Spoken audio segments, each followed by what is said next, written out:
안녕하세요. 저는 성형외과 전문의로서 강동성심병원 LGBTQ+ 센터에서 성소수자 진료를 하고 있는 김결희라고 합니다.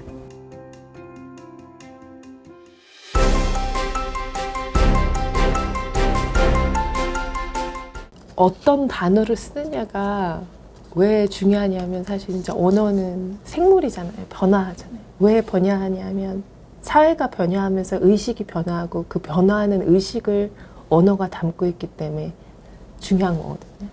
사실은 우리가 이 지금 얘기하고 있는 성확정 수술이 예전에는 미국에서 똑같이 이게 단어가 변했습니다. 미국에서 처음에는 어쩌냐면 섹스 체인지 서저리, 성전환 수술 이렇게 얘기했어요. 그 다음에는 섹스 리어사인먼트 서저리, 성 재지정 수술, 다시 지정한다 이 수술을 변하다가 그 다음에는 젠더 컨퍼밍 서저리 로 변했고 그 다음에 젠더 어퍼밍 서저리로 변했는데 컨퍼밍하고 어퍼밍은 조금 틀려요. 컨펌은 우리가 컨펌 받는다 이렇게 얘기하잖아요. 마치 누구한테 동의를 얻어야 되는 것처럼 들리고 어펌은 뭔가 환자가 주도적으로 내가 나의 성을 지정한다는 느낌이기 때문에 현재 우리가 쓰이는 것은 성확정 수술인데 지금 이런 트랜스젠더 아니면 성소수자 의료에 있어서 기준이 되는 거를 우리가 WPATH라고 해서 세계 트랜스젠더 건강 전문가 협회에서 나오는 가이드라인을 따르거든요.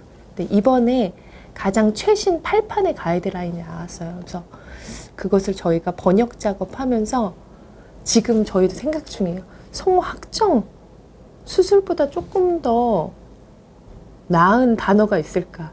저희도 고민하고 있습니다. 네, 현재로서는 이제 아까 전에 처음 말씀드린 건 이거죠. 성전환 수술. 전환이라고 하면은 뭔가 A에서 B로 바꾼다 이런 의미잖아요.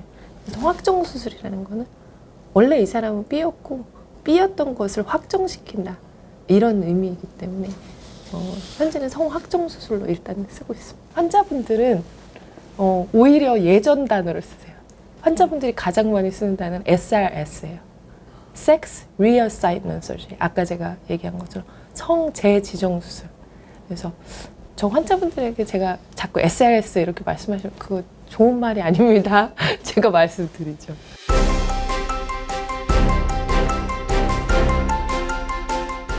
트랜지션을 어디까지 할 것이냐, 어느 순서로 할 것이냐는 사실 결정된 것이 없습니다. 우리가 100명의 트랜스젠더가 있으면 100개의 트랜지션이 있다고 얘기해요. 그래서 이게 꼭 정해져 있진 않지만 아주 기본적으로 말씀드리면 이제 처음에는 성별 불일치감에 대한 정신의학적 진단을 받죠. 그 진단서를 가지고 호르몬 치료를 시작합니다. 그리고 호르몬 치료를 일정 기간 하다가 수술을 받고 이제 수술 같은 경우에는 우리가 얘기하는 성확정 수술, 바텀 수술도 있지만 뭐 안면 성형 수술도 있고 가슴 성형 수술도 있고 많은 성형 수술도 있고 그리고 이제 법적 성별을 정정을 하게 되는데 누구나 다 호르몬 치료해야 되고 다 모든 수술을 해야 돼서 법정 성별까지 딱 해야 되는 건 아니에요. 앞서 말씀드렸듯이 환자 개개인이 편한 정도. 우리가 여행 가게 되면은 어느 정도 가다가 나는 이 정도가 괜찮은 것 같아. 그럼 거기서 멈출 수도 있는 거고. 아니면 여기가 좋네, 여기가 괜찮다 하다가 다시 또 떠날 수 있는 거고 하는 것처럼 트랜지션의 속도, 순서 그리고 어디까지 하느냐는 환자 개개인에 달려있다고 볼 수 있어요. 왜냐하면 호르몬이 주는 영향에 대해 별로 긍정적으로 생각하지 않으시는 환자분들도 있어요. 그래서 그거 말고 가슴 수술을 먼저 하겠다 이렇게 말씀하시는 분들도 있는데 물론 제가 아까 말씀드린 전 세계 트랜스젠더 건강 전문가 협회에서는 생식샘 제거 수술, 그러니까 만약에 트랜스 여성 같은 경우에 정소절제술 그리고 트랜스 남성 같은 경우에 자궁 난소절제술 같은 생식샘 절제술 같은 경우에는 호르몬 치료를 한 6개월 정도 후에 할 것을 권고하고 있습니다.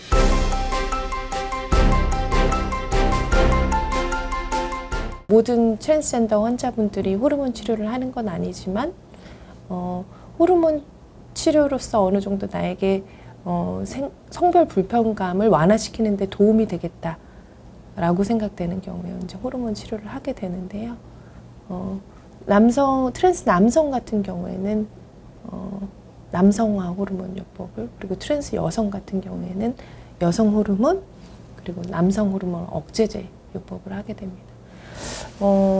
사실은 시스 남성, 시스 여성분들도 받으시는 요법이에요. 우리가 만약에 폐경이 오면은 호르몬 요법을 받고 일반 시스 여성분들도, 그리고 요즘에 시스 남성분들도 중년 남성 이상이 되면은 남성 호르몬 치료를 기력이나 스태미너 향상을 위해서 하시는 분들도 계세요. 이제 단지 다른 점은 좀 더 주기적으로 그리고 장기적으로 하게 되는 게 트랜스 환자분들에게서 좀 다른 점이겠죠. 주기는 약물마다 틀려요. 약물의 종류가 또 여러 가지가 있거든요.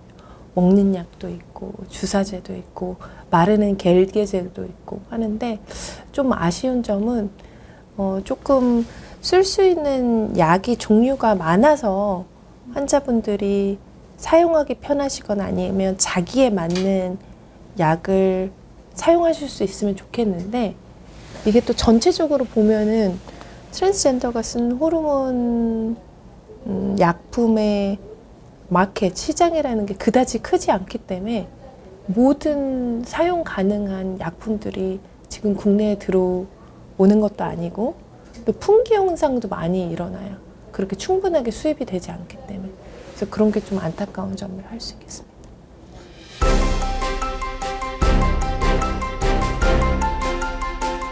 사실 성악종 수술을 하게 되면 호르몬 요법은 그때부터는 사실 선택이 아닌 필수가 됩니다. 왜냐하면은 우리가 만약에 트랜스 여성을 이제 예로 들어보면, 성악종 수술 전에는 내 몸의 정소에서 남성 호르몬이 나오니까 남성 호르몬 억제제를 맞고, 그리고 여성 호르몬을 맞게 되죠. 근데 우리가 성악종 수술을 하게 되면 정소가 제거돼요. 그러니까 즉 내 몸에서 나오는 성 호르몬이 하나도 없게 됩니다. 그러면 우리가 흔히 얘기하는 완경과 같은 상태가 되는 거거든요. 내 몸에 성 호르몬이 하나도 없는 상태. 그렇게 되면은 이제 그야 말대로 완경에서 일어날 수 있는 부작용, 골다공증이나 심혈관계 합병증이나 이런 게 증가하기 때문에, 사실 저희는 성악종 수술을 하고 나서는 이제 일반 이제 시스 남성 여성분들이 폐경이 오는 시기, 그때까지는 호르몬 치료를 하시는 것이 좋다. 50대 중후반, 60대 초반까지는 그때까지는 성호르몬 요법을 계속 하시는 것이 좋다. 이렇게 추천드립니다.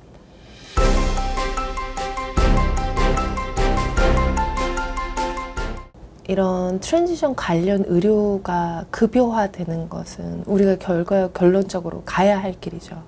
지금 북미권이나 유럽에서는 다 이런 트랜지션 관련된 케어들이 다 급여화되고 있고요. 근데 급여화 되려면 세 분야가 같이 일해야 된다고 생각해요. 첫 번째는 활동가 분들입니다. 활동가 분들은 정말 생생한 성소수자 당사자분들의 얘기들을 들려주시죠. 이게 개인의 인생에서 얼마나 중요한지, 자살 위험성이나 트랜지션 하는 것이 사회생활로 돌아가는데 얼마나 중요한지를 생생한 이야기를 공유해 주셔서 결국은 이런 이야기들로 대중들이 이런 성소수자에 대한 이해가 높아지는 것을 도와주고 있고, 또 하나는 의료진인데, 결국 의료진, 저 같은 사람들이 해야 될 거는 환자분들 진료하면서 나중에 정책에 반영될 수 있는 에비던스, 자료들을 모아가는 것입니다. 물론 전 세계적으로 성악종 수술, 트랜지션이 개개인의 삶을 얼마나 높여주고 자살률을 예방해주고 이 사람들이 사회적으로 복귀하는데 얼마나 도움이 되는지는 다 잘 증명되고 연구로서 나와 있지만, 결국 한국 사회에서 바뀌기 위해서는 한국 내에서의 데이터가 필요한 것이거든요. 그래서 활동가들이 공유해 주시는 이야기, 그것으로서 국민적인 공감대가 조성이 되고 그리고 의료진이 만들어낸 데이터를 가지고 결국은 정부에서 거기에 맞는 정책을 만들어가는 그런 순서로 진행돼야 되지 않을까 그렇게 생각합니다.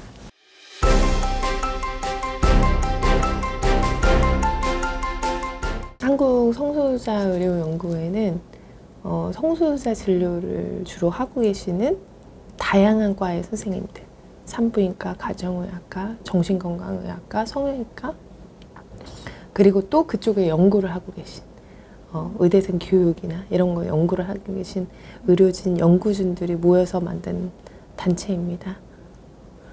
아까 말씀드린 그 WPAD 그 새로운 가이드라인 그 번역 작업도 같이 하고 있고, 그리고 작년에는 차별 없는 병원이라고 해서 국내에서는 처음으로 성소수자 진료 가이드라인 북을 출판하기도 했어요.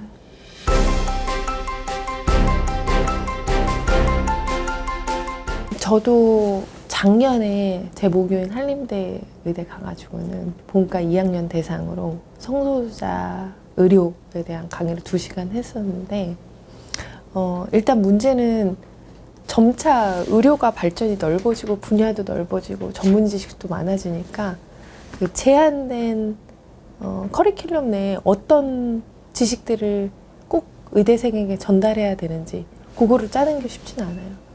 현재까지는 성소수자 의료가 정규 과정에 개편되어서 모든 의대를 졸업하는 학생들이 이 수업을 듣고 있지는 않습니다.